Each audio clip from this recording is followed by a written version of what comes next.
లక్ష్మి అనేటప్పటికీ మొత్తం అందరం కూడా ఖచ్చితంగా పూజ చేసే రోజు ఏది అంటే శ్రావణ మాసంలో వచ్చేటటువంటి పౌర్ణమి ముందు శుక్రవారం వరలక్ష్మీ వ్రతం. ఆ రోజు తిథితో సంబంధం లేదు, వారంతో సంబంధం. ఏ తిథి ఉంది, ద్వాదశి ఉందా, త్రయోదశి ఉందా, చతుర్దశి ఉందా, లేకపోతే ఏకాదశి ఉందా, పంచముందా, సప్తముందాతో సంబంధం లేదు. చివరికి వచ్చేస్తుంటుంది శుక్లపక్షం. పౌర్ణమి ముందు శుక్రవారం ఏమొస్తుందో ఆ శుక్రవారం నాడు వరలక్ష్మీ వ్రతం చేస్తారు. వరలక్ష్మీ వ్రతం చెయ్యడానికి అసలు ఈ వ్రతం ఉన్నది అని మొట్టమొదట లక్ష్మీదేవి ఎవరికి చెప్పింది? చారుమతికి చెప్పింది. తెల్లవారు లేస్తే మనం కథ చదువుతాం. చారుమతి ఆ మాటకు అర్థం ఏమిటి? నిజానికి అద్భుతమైనటువంటి పేరు, ఆడపిల్లలకి పెట్టడానికి పరమయోగ్యమైనటువంటి పేరు చారుమతి. ఎంత చక్కటి పేరు! చారు అంటే సత్, మంచి అని, చాలా చక్కటి ఆలోచన కలిగినది, విశాల బుద్ధి కలిగినది. మతి బుద్ధి, మంచి బుద్ధి కలిగిన పిల్ల, దానికి అర్థం చారుమతి. చారుమతి నిద్రపోతున్నటువంటి చారుమతి కలలోకి వచ్చింది లక్ష్మీదేవి. వచ్చి కల్పన చెప్పింది, ఇలా చెయ్యి పూజమ్మా, నా పూజ నిన్ను అనుగ్రహిస్తానమ్మా అంది. ఎందుకు చెప్పింది అంటే వ్యాసుల వారు పురాణంలో కొన్ని విషయాలు చెప్పారు. చారుమతిని ఆవిడ ఎందుకు ఎంచుకుంది అంటే ఆవిడ పతివ్రత, మహాపతివ్రత. మహాపతివ్రత అంటే ఎప్పుడు భర్తని అనుగమిస్తుంది. ఏ పని చేసినా భర్త సంతోషిస్తాడా సంతోషించడా అది ఆలోచిస్తూ ఉంటుంది. ఆమెకి ఆ పతి శుశ్రూష యందు రత అంటే అంతకన్నా సంతోషం ఆవిడికి ఇంకొకటి లేదు. ఇంటి ఇల్లాలుగా 10 మందికి అన్నం పెట్టడంలో, 10 మందిని ఆదరించడంలో, ఆ ఇంటి యజమానికి కీర్తి తేవడంలో, ఆ ఇంటికి లక్ష్మీ కటాక్షం కల్పించడంలో ఒక ఇంటి ఇల్లాలికున్నటువంటి ప్రాముఖ్యత నిజానికి పురుషునికి లేదు. నేను పరమ సత్యం చెప్తున్నాను మీతో. పురుషుడిదా ఐశ్వర్యం, ఇంటి ఇల్లాలిదా అంటే ఐశ్వర్యము ఇల్లాలిదే. తెలిసి తెలియక అమాయకత్వంతో ఏదో తక్కువ అనుకుని మాట్లాడేస్తూ ఉంటారు. అసలు నిజానికి వాళ్ళకి వేసినంత పెద్దపీట పురుషుడికి శాస్త్రం వెయ్యలేదు. ఎందుచేత అంటే నా ఇంటికి ఒక అతిథి వచ్చాడు అనుకోండి, నా ఇంటికి అతిథి వస్తే ఆ అతిథి కడుపు నిండా అన్నం తిని వెళ్ళాడన్న తృప్తి నాకు దేని చేత కలుగుతుంది? నా పత్ని సంతోషంగా అన్నం వండి 4 పదార్థాలు చేసి వచ్చిన వాళ్ళకి కొసరి వడ్డించి కడుపు నిండా పెడితే ఆయన 4 మాటలు త్రేయించాడనుకోండి, ఆ త్రేణుపులు ఉన్నాయా అని వింటూ ఉంటాట పూజామందిరంలోంచి ఈశ్వరుడు. నన్ను నమ్ముకున్నవాడొకడు ఈ ఇంట్లో కూర్చుని త్రేయించాడు, కాళ్ళు కడుక్కుని చేతులు కడుక్కుని వెళ్ళాడు. ఆయన త్రేణుపు వినపడింది, దాన్ని లెక్కలోకి తీసుకుంటాట ఐశ్వర్యాన్ని నిలబెట్టడానికి. మనం తినడం కాదు, ఇంటికొచ్చిన అతిథి త్రేయించి వెళ్ళాడా? మీరు చెప్పండి, అది నా చేతిలో ఉందా, నా భార్య చేతిలో ఉందా? నేను ఇన్ని ఉపన్యాసాలు చెప్పచ్చు. ఇంటికొచ్చిన అతిథికి అన్నం, అయ్యా కూర్చోండి అన్నం వండుతానన్నాను అనుకోండి, ఆయన ఏమంటాడు? అయ్యో ఎందుకంటే ఏం పర్వాలేదు, నాకు వీళ్ళు కూడా తెలిసిన వాళ్ళు ఉన్నారు, తప్పకుండా రమ్మని నిగ్రహించారు, ఇంకొక మాట వస్తానులేండి అంటాడు. ఎందుకని? ఆవిడేమో కోపంగా అటు ఇటు తిరుగుతోంది అనుకోండి, రోజు ఎవడో వస్తాడు, ఏమిటి పిచ్చి కూడా అని. ఆయన వండుతానన్నాడు అనుకోండి, ఆ ఇంటి అతిథి అన్నం ఎందుకు తింటాడు? అదే అన్నయ్య గారు మీరు వెళ్ళడానికి వీలు లేదు, మీరు రావడం మా అదృష్టం, మీరు ఇవాళ చెల్లి చేతి భోజనం తిని వెళ్ళవలసిందే, అనుబంధం కూడా కలిపి నేను పెడతాను మీరు తినవలసిందే అని పరమోత్సాహంతో వండుతోందనుకోండి, వచ్చినవాడు కాళ్ళు కడుక్కుని చేతులు కడుక్కుని అనుష్ఠానం చేసుకుని వచ్చి ఆ భోజనానికి కూర్చుని సంతోషంగా తింటాడు. ఇప్పుడు నా ఇంట ఒక అతిథి అన్నం తినడం ఎవరి మీద ఆధారపడింది? ఆమె మీద ఆధారపడింది. అంతవరకు ఎందుకు? నా మేనల్లుడు, నా అన్నదమ్ముల బిడ్డలో వచ్చారనుకోండి, వస్తే వాళ్ళకి ఇంత పట్టెడు అన్నం పెట్టాలి, వాళ్ళ కడుపు నిండా తిని వెళ్ళాలి, పెదనాన్న ఇంటికి వచ్చామని, మామయ్య ఇంటికి వచ్చామని. ఎవరి చేతిలో ఉంది? నా చెల్లెలు ఇంటికి వచ్చింది, అది సంతోషంగా పసుపు కుంకం ఓ పట్టుచీర పుచ్చుకుని వెళ్ళాలంటే ఎవరి చేతిలో ఉంది? నా చేతిలో లేదు. ఆ వచ్చిన దానికి ఏమండి మీ తోడ పుట్టింది, ఆ అమ్మాయి సంతోషిస్తే మన ఇల్లంతా సంతోషించినట్టే. శోభన దేవత అండి మన ఇంటికి. ఇంటికి అక్క చెల్లెలు వచ్చింది అంటే పసుపు కుంకం పెట్టకుండా పంపకూడదు. అంతకన్నా అదృష్టం ఏమిటి? మా అన్నయ్య ఇచ్చాడని కట్టుకుంటుంది, పెట్టండి ఇంకో మాట కొనుక్కుంటాను, ఈ పట్టుచీర పెట్టేస్తానని పెట్టింది అనుకోండి, 70 ఏళ్ళు బతికేవాడు 80 ఏళ్ళు బతుకుతాడు పురుషుడు. నిజానికి ఎవరిది వైభవం అంటే ఇల్లాలిదే వైభవం. ఆవిడ లేకపోతే యజ్ఞం చేస్తాడా, యాగం చేస్తాడా, కడుపున పుట్టిన కూతుర్ని కన్యాదానం చేస్తాడా, ఎడంభుజం మీద ఉత్తరీయం వేసుకుంటాడా? ఆవిడ ఉంటేనే అవన్నీ. ఆవిడ లేకపోతే ఏ పుణ్యకార్యం చేయలేడు. ఇక్కడ సుఖం లేదు, ఊర్ధ్వలోకాలకు వెళ్ళడానికి పుణ్యం లేదు. అన్నీ ఆమె చేతిలోనే ఉన్నాయి. అందుకే గృహలక్ష్మి గృహే గృహే. అసలు ఇంటికి లక్ష్మీదేవి ఎవరు అంటే ఇల్లాలే లక్ష్మి. అందుకే పీటల మీదకి వెళ్ళినప్పుడు పెళ్లి కొడుకు నడిచి వెళ్ళిపోతాడు, పెళ్లి కూతురు నడిచి రాదు, పద్మంలో కూర్చోబెట్టి తీసుకొస్తారు. ఎందుకంటే ఆయన లక్ష్మి, ఆమె నడిచి రాకూడదు. మేనమామలు ఎత్తి తీసుకొస్తారు. అంత సుసంపన్నమైనటువంటి ధర్మం మంది. అటువంటి లక్షణములు కలిగినది చారుమతి. కాబట్టి చారుమతికి లక్ష్మీదేవి కలలో కనపడింది. అమ్మా, నువ్వు పతి శుశ్రూష చేయడంలో రమించిపోయేటటువంటి లక్షణం ఉన్నదానివి. పైగా కళావతి సావిదుషి సతతం మంజుభాషిణి, చారుమతి లక్షణాలు చెప్పారు. ఆవిడ కళావతి, కళలో ప్రవేశం ఉంది. భర్తగారు పూజ చేసుకుంటున్నాడు అనుకోండి, నీరాజనం గంట వినిపించింది అనుకోండి, ఆవిడ వచ్చి కూర్చుంటుంది. గీతం శ్రావయామి అన్నాడు అనుకోండి, ఆయన చక్కగా ఆవిడ అక్కడ కూర్చుని ఓ కీర్తన పాడుతుంది. ఆవిడ కీర్తన పాడుతుంటే ఆయన అలా కూర్చుని అప్పటి వరకు పూజ చేసి ఉన్నాడు కదూ, కంజదలాయతాక్షి కామాక్షి అని పాడుతోంది అనుకోండి, ఆయన కళ్ళు మూసుకుని ఆ పాట వింటూ అప్పటి వరకు పూజ చేసి చేసి చేసి చేసి ఆర్ద్రతతో ఉన్నాడేమో. ఆ అమ్మవారు కుంజరగమని అంటే కామాక్షి శుక్రవార మంటపంలో అమ్మవారు నడిచి వెడుతుంటే కాళ్ళకి పెట్టుకున్న గజ్జెల చప్పుడు ఇక్కడ వింటూ మురిసిపోతాడు. ఇప్పుడు కళావతి, ఆవిడకి ఒక పాట వచ్చు, పాడింది. ఆవిడికి వీణ వాయించడం వచ్చు, ఇవాళ పాట పాడింది. రేపు వాద్యం ఘోషయామి, కాసేపు వీణ వాయిస్తుంది. ఆయన పూజలో పక్కనే అనుగమిస్తుంది. అనుగమించి ఆయనకి ఏం కావాలో ఆయన అడగక్కర్లేదు, అలా అందిస్తుంది. ఇద్దరూ కలిసి తరించిపోతారు. అందుకు చిటికిన వేలు పట్టుకుని నడిచారు ఇద్దరు. అది జీవితంలో ఒక్కరోజు అలా అనుభవించింది లేదనుకోండి, ఏమి దాంపత్యం అని అలా దాంపత్యం. ఒక్కరోజు అలా కూర్చుని పూజ చెయ్యలేదు, అలా ఆయన అడగలేదు, ఆవిడ ఇవ్వలేదు. ఎందుకు ఇంకా అది, దానిలో ఏమి సంతోషం ఉంది అసలు? కాబట్టి కళావతి సావిదుషి, ఆమె మంచి ఆలోచన చెప్తుంది. పక్షపాత బుద్ధి లేదు, మా వాళ్ళు మీ వాళ్ళు అన్న బుద్ధితో ఉండదు. మంచి బుద్ధితో ఆలోచిస్తుంది. ఇవి చేస్తే మా ఆయన కీర్తి నిలబడుతుంది, ఆయన వృద్ధిలోకి వస్తారు, ఆయన ఆయువు నిలబడుతుంది. కాబట్టి నేను ఆయనకి ఈ సలహా చెప్పాలి. మంచి ఆలోచనలు చెప్తుంది. సావిదుషి సతతం మంజుభాషిణి, ఆమె ఏది మాట్లాడినా కర్కశంగా ఉండదు, పరమ మృదువుగా చిరునవ్వులు నవ్వుతూ చక్కగా మాట్లాడుతుంది. అందుకే అసలు ఒక ఇంటి లక్ష్మిదే ఏ కారణం చేత నిలబడుతుందో తెలుసా? నేను చెప్పట్లేదు ఈ మాట, మహాభారతంలో చెప్పిన మాట చెప్తున్నా. లక్ష్మీదేవి ఏ ఇంట స్థిర నివాసం ఉంటుంది అంటే, ఏ భార్య భర్త కీచులు అడుకోరో, అస్తమానం నింద చేసుకోరో. ఆయనకేం తెలుసండి, మా పుట్టింట్లో బోల్డన్ని పూజలు, కానీ ఆయనకేం తెలుసు? నన్ను చూసి నేను మా అత్తారింటికి వచ్చిన తర్వాత నమస్కారం పెట్టాలని నేర్చుకున్నారు అందనుకోండి. ఎందుకు ఆ పూజలన్నీ? ఈశ్వర స్వరూపుడైన భర్తను నింద చేసేదానికి. లక్ష్మీదేవి పూజ చేసి బయటికి వచ్చి భార్యని నింద చేశాడనుకోండి, ఎందుకు ఆ పూజ? నీ ఇంటి లక్ష్మి ఆవిడ సంతోషపడడానికి నువ్వు చేసిన లక్ష్మీ పూజ ఎవరికి పనికి వస్తుంది? వాళ్ళిద్దరూ ఉల్లాసంగా ఉన్నారనుకోండి, సంతోషంగా ఉన్నారనుకోండి, అంతకు మించిన లక్ష్మి ఇంకొకటి లేదు. అందుకే విశ్వనాథ సత్యనారాయణ గారి 1000 పడగ నవల్లో ఒక మరచెంబును అడ్డుపెట్టి దాంపత్యాన్ని చూపించారు. ఎంత ఉన్నది అని కాదు, ఆ ఉన్న రోజులు సంతోషం, ఆ లేని రోజులు మధురమైనటువంటి అనుభూతి. ఆ లేని రోజులు కూడా దాంపత్యంలో మధురమైన చిగురుటాకులు, అవి ఇప్పుడు పండిపోయి పచ్చగా అయిపోయి రాలిపోయి ఇప్పుడు పెద్ద వటవృక్షమై నిలబడ్డారు ఇద్దరు. ఆ చెట్టు కింద ఎందరో బాటసారులు సేద తీరుతున్నారు. కానీ వాళ్ళ అలా వృద్ధిలోకి రావడానికి కారణం వాళ్ళిద్దరి మధ్య ఉన్న అన్యోన్యత, ఆ సంతోషం, ఆ ప్రేమ, ఒకరి మీద ఒకరికి ఉన్నటువంటి ఆ నిండుతనం, దాని చేత లక్ష్మీదేవి నిలబడుతుంది తప్ప అసలు భార్యాభర్తలు ఇద్దరూ అస్తమానం దెబ్బలాడుకునే చోట లక్ష్మీదేవి నిలబడదు.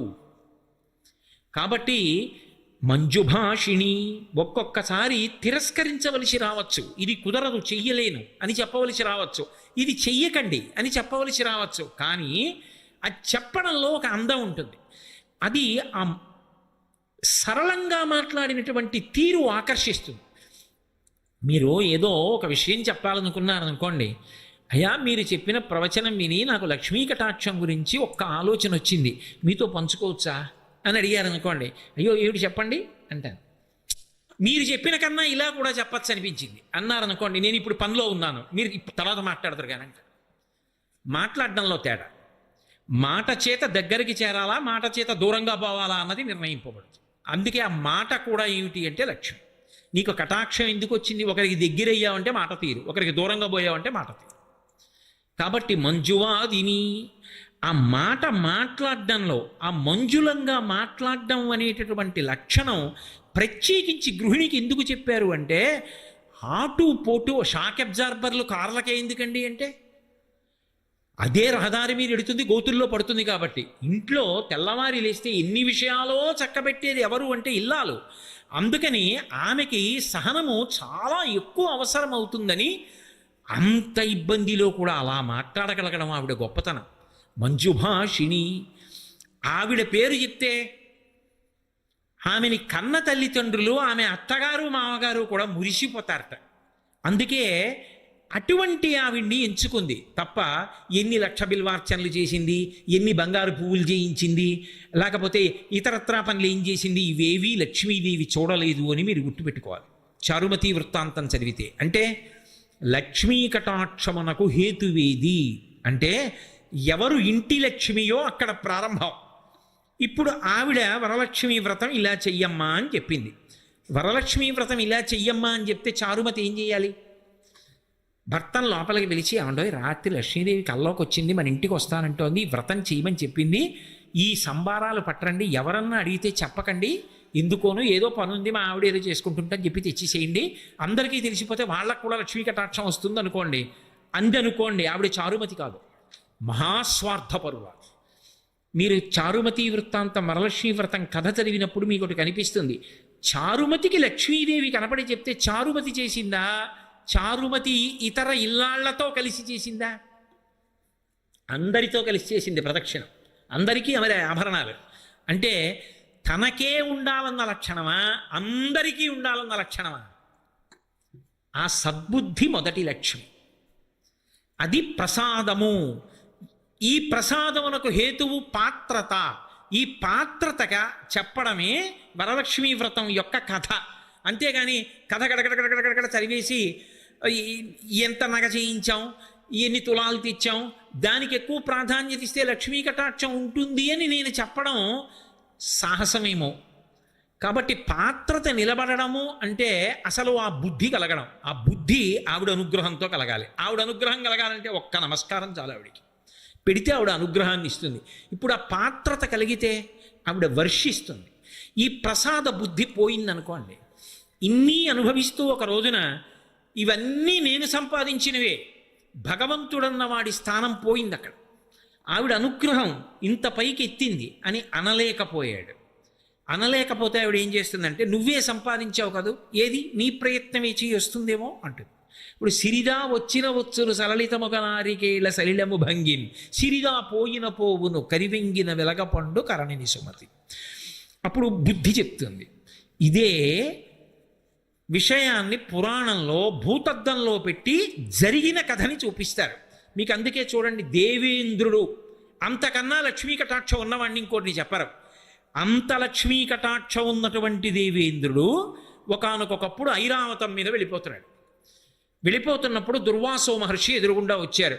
మహానుభావుడైన గొప్ప ఉపాసకుడు, తెల్లవారి లేస్తే భగవంతుణ్ణి అర్చించగలిగినవాడు, భగవంతుని యొక్క అనుగ్రహానికి పాత్రుడైనవాడు. ఆయన ఒక పుష్పహారాన్ని తీసుకొచ్చి దేవేంద్రుడికి ఇచ్చాడు. ఇది భగవన్ నిర్మాల్యం, ఈశ్వరుడి మెడలో వేసుకున్నటువంటి హారం. ఈ హారం తీసుకో ప్రసాదం అని ఇచ్చాడు.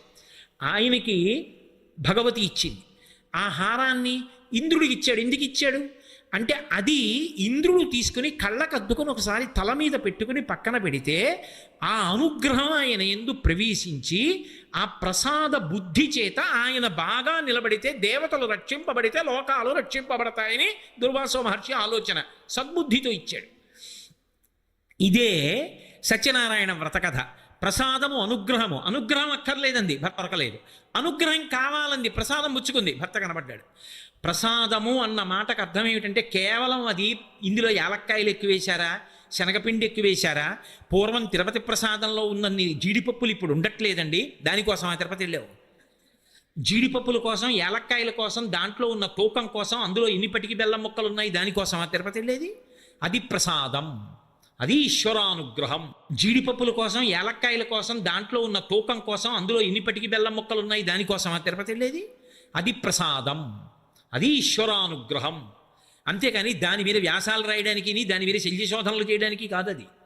కాబట్టి ఇప్పుడు అది అనుగ్రహం లోపలికి పుచ్చుకున్నావు, అది 6వ వంతు మనస్సుగా మారుతుంది. ఆ మనసులోంచి దరిద్రాన్ని పోగొట్టుకోవడానికి పరిష్కారం కూడా లోపల నుంచి ఆలోచనగా వస్తుంది. ఈశ్వర ప్రసాదం తింటే అందులోంచి ఆలోచన వస్తుంది, ఆ ఆలోచనే సమస్యని పరిష్కారం చేస్తుంది. మళ్ళీ శాంతి పొందావు. ఇప్పుడు దుర్వాసో మహర్షి ఇంద్రుడికి ప్రసాదం ఇచ్చాడు, భగవంతుడి మెడలో వేసిన హారం ఇచ్చాడు.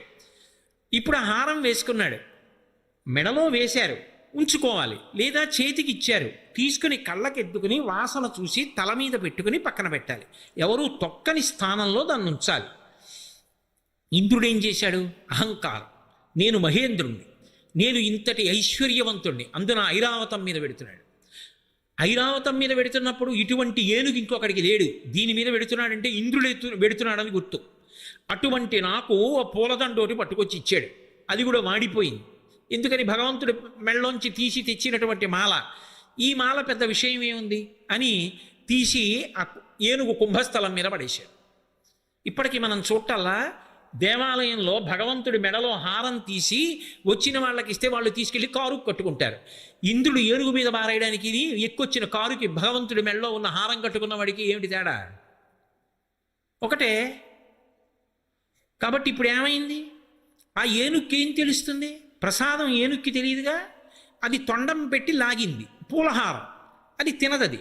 కాబట్టి అదేం చేసింది? దానిది చాంచల్య బుద్ధి, అది కింద బారేసి కాలుతో తొక్కింది. చూశాడు దుర్వాసో మహర్షి, ప్రసాద తిరస్కారం చేశావు, నేను తెచ్చినది ఏమిటో నీకు అర్థం కాలేదు. ఏ ప్రసాదాన్ని తిరస్కరించావో దాని ఫలితం నీకు లక్ష్మీ కటాక్షం ఉండకూడదు, భ్రంశం అయిపోవాలన్నాడు. లక్ష్మి సముద్రమునందు కలిసిపోవుగాక అన్నాడు. అంతే, ఇంద్రుడి యొక్క లక్ష్మి అంతా వెళ్ళిపోయింది. ఇంద్రుడి లక్ష్మి వెళ్ళిపోయింది అనడానికి గుర్తులు చెప్పాడు ఇంద్రుడు వచ్చి గురువుగారి దగ్గర. ఆయన ఏం చెప్పాడంటే, మొదటి మాట ఏం చెప్పాడంటే, దేవతల యందు ఉత్సాహము నశించిపోయింది అన్నాడు. ఇది మీరు బాగా పట్టుకోవాలి. ఇప్పుడు సముద్రంలో లక్ష్మి వెళ్ళిపోతే ఇంద్రుడు ఏం చెప్పాడంటే, ఉత్సాహం పోయింది దేవతల్లో అన్నాడు. అసలు ఐశ్వర్యములకన్నిటికీ కూడా ప్రధానంగా ఆలంబనం ఎక్కడుంటుంది అంటే ఉత్సాహంలో ఉంటుంది.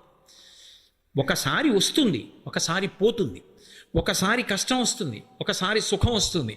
కానీ ప్రయత్నమునందు ఊంచుకుని నిలబడగలిగిన వాడెవరో వాడు మాత్రం జీవితంలో విజయాన్ని సాధిస్తాడు. అందుకే మీరు చూడండి, ఎప్పుడూ కూడా భగవంతుడి దగ్గరికి వెళ్ళి శ్రీ సూక్తం చెప్పినప్పుడు పూర్తి చేసేటప్పుడు ఒక మాట చెప్తారు, సిద్ధలక్ష్మీర్ మోక్షలక్ష్మీర్ జయలక్ష్మీ సరస్వతి శ్రీర్లక్ష్మీర్ వరలక్ష్మీశ్చ ప్రసన్నా మమ సర్వదా అని చెప్తారు. 6 లక్ష్ముల్ని చెప్పింది వేదం. ఈ 6 ఉన్నటువంటి ఆదిలక్ష్మి నన్ను అనుగ్రహించుగాక. ఏవి ఆ 6 రూపాలు? నే చెప్పినవి కావు, శ్రీ సూక్తం వేదప్రోక్తం, వేదం చెప్పిన లక్ష్ములు. అవి మొట్టమొదటిది సిద్ధలక్ష్మి, మోక్షలక్ష్మి, జయలక్ష్మి, సరస్వతి, శ్రీర్లక్ష్మి, వరలక్ష్మీశ్చ ప్రసన్నా మమ సర్వదా. నా యందు ఎప్పుడూ అనుగ్రహమును కటాక్షించుగాక. లక్ష్మి యొక్క ఈ 6 రూపములు. ఇందులో చిట్ట చివర చెప్పబడిన లక్ష్మి వరలక్ష్మి. మీరు ఎందుకు ఈ క్రమాన్ని వాడింది వేదం? ఇలాగే ఎందుకు చెప్పాలి? శ్రీ సూక్తంలో ఈ లక్ష్ముల యొక్క స్థానాల్ని మార్చి చెప్పకూడదా? కాదు, ఇందులో పూల దండ గుదిగుచ్చినట్టు అంతర్లీనమైన రహస్యం ఒకటి ఉంది. సిద్ధలక్ష్మి, ఒక కార్యం సిద్ధించిందండి అంటాడు. అమ్మయ్యా, మొత్తానికి సిద్ధించిందండి అంటాడు. అందుకే విఘ్నేశ్వరుడు భార్యల్లో సిద్ధి బుద్ధి. సిద్ధించింది అంటే దాని అర్థం ఏమిటో తెలుసా? నేను అనుకున్నటువంటి కార్యం పూర్తయిపోయింది. నేను అనుకున్న కార్యానికి మొట్టమొదటి రూపం ఏమిటి? సంకల్పం కదా. ఇప్పుడు నేను ఇక్కడ ప్రవచనం చెయ్యాలి అనుకున్నాను. ఈ ప్రవచనం చెయ్యాలి అని నేను ఇక్కడికి బయలుదేరి వచ్చినప్పుడు మొట్టమొదట దానికి అంకురం ఏమిటి అంటే ఒక సంకల్పం. ఈ సంకల్పం చెయ్యడానికి వచ్చినప్పుడు అసలు లక్ష్మీ కటాక్షం గురించి చెప్పడానికి నీకు అర్హత ఉందా? ప్రతిబంధకాన్ని తట్టుకున్న ఉత్సాహం ఉంటే కదా నువ్వు నిలబడ్డానికి అర్హుడివి. నీకే లేని నువ్వు ఎలా పంచిపెడతావు? ఓ పరీక్ష ఉంటుంది. ఏమిటా పరీక్ష? ఒంటి నిండా ముక్కులోకి, చెవుల్లోకి, కళ్ళల్లోకి కూడా దీపపు పురుగులు వెళ్ళచ్చు. ప్రతిబంధకం దాటగలవా? దాటి మనసు నిలబెట్టగలవా? అమ్మో నేను చెప్పలేనండి అన్నావు అనుకోండి, అన్నీ బాగుంటే చెప్తావా? ఈ ఉత్సాహం లేనివాడివి నువ్వెలా చెప్తావు లక్ష్మీ కటాక్షం గురించి? కాదు, అవన్నీ ఉన్నా నాకు ఆవిడ గురించి చెప్పేటప్పుడు జ్ఞాపకానికి రావు. నాకు ఆవిడ గురించే మనసు నిలబడుతుంది. ఏమి ఉండనివ్వండి, ఎన్ని ఖర్చీనివ్వండి, నాకు ఆ చెప్పుకోవడం సంతోషం, 2 గంటలు చెప్పవలసిందే, నేను వెళ్ళను వెనక్కి అన్నాను అనుకోండి, ఆవిడ అనుగ్రహిస్తుంది, చెప్పిస్తానంటూ అని పక్కన కూర్చుని చెప్పిస్తుంది. కాబట్టి ఇప్పుడు ఉద్ధాన పతనాలు అంటే ఒక సంకల్పం మొదలై సంకల్పానికి ఆటుపోటు వస్తాయి. ఒకటి కలిసి వస్తుంది, ఒకటి ప్రతిబంధకం వస్తుంది. ఈ రెండిటి మధ్యలో నలుగుడు పడకుండా నేను సాధించి తీరుతానని తిరుగులేనటువంటి సంకల్పంతో నిలబడగలవా? ఆ నిలబడగలిగితే సంకల్పం పూర్తయిపోతుంది.